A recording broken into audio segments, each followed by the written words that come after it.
Hi అందరికీ welcome to Sameera kitchen and vlogs.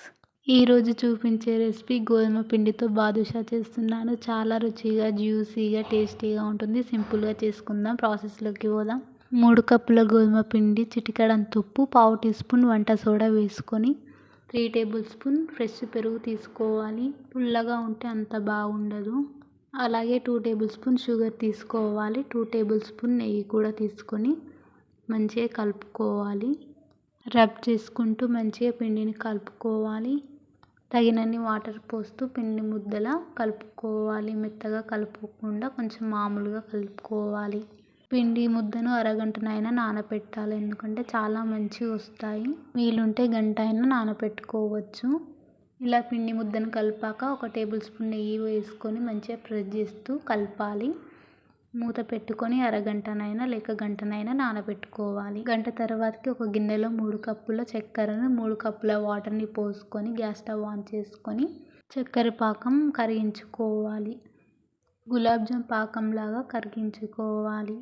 తీగ పాకం కంటే తక్కువగానే ఉండాలి. స్టిక్కీగా ఉంటే సరిపోతుంది. ఇందులో 1 టేబుల్ స్పూన్ యాలకుల పొడి వేసుకొని మంచిగా కలుపుకోవాలి.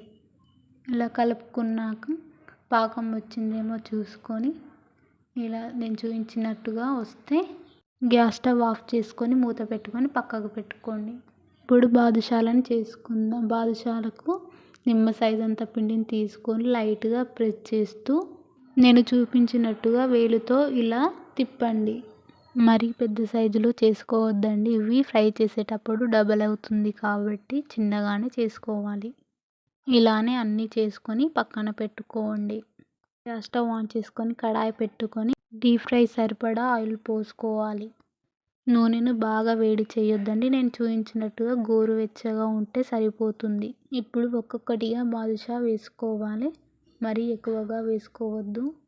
ఎందుకంటే వీటి సైజ్ పెద్దగా అవుతుంది కాబట్టి ఫ్రీగా ఉండేలానే వేసుకోవాలి. చిన్న చిన్న బబుల్స్ వస్తూ ఉంటాయి. వాటంతలో అవే పైకి వస్తాయి. చూడండి, నేను చెప్పినట్టుగా పైకి వచ్చాయి. ఇలా పైకి వచ్చాక గ్యాస్ని మీడియం ఫ్లేమ్లోకి పెట్టుకొని ఇలా టర్న్ చేసుకుంటూ ఫ్రై చేసుకోవాలి. మధ్య మధ్యలో బాదుషాలని టర్న్ చేస్తూ మంచిగా ఫ్రై చేసుకోవాలి. ఇలా మంచి రంగులోకి వచ్చేదాకా ఫ్రై చేసుకొని నూనెలోంచి తీసుకోవాలి. ఫ్రై చేసుకున్న బాదుషాని చక్కెర పాకంలోకి వేసుకోవాలి. చక్కెర పాకం గోరువెచ్చగా లేకుంటే గోరువెచ్చగా చేసుకొని వేసుకోవాలి. ఇలా చేసుకున్నాక మూత పెట్టుకొని పక్కకు పెట్టుకోవాలి. మళ్ళీ బాదుషాలని వేసేటప్పుడు గ్యాస్ స్టవ్ ఆఫ్ చేసుకోవాలి. ఎందుకంటే గోరువెచ్చగా ఉండే వరకు ఆగి వేసుకోవాలి. అలా అయితేనే మంచిగా ఫ్రై అవుతాయి. స్టవ్ ఆఫ్ చేసుకున్నాక బాదుషాలను వేసుకొని అవి పైకి తేలే వరకు ఆగి మళ్ళీ గ్యాస్ స్టవ్ ఆన్ చేసుకొని మీడియం ఫ్లేమ్లోకి పెట్టుకొని మంచిగా ఫ్రై చేసుకోవాలి. ఫ్రై చేసుకున్న వాటిని మళ్ళీ పాకంలోకి వేసుకొని మూత పెట్టుకోవాలి. 10-15 నిమిషాలు మంచిగా పాకం పట్టియాలి బాదుషాలకి. అంతేనండి, సింపుల్గా టేస్టీగా ఉండే బాదుషాలు రెడీ. ఇలా ప్లేట్లోకి బాదుషాలు అన్నీ తీసుకోవాలి.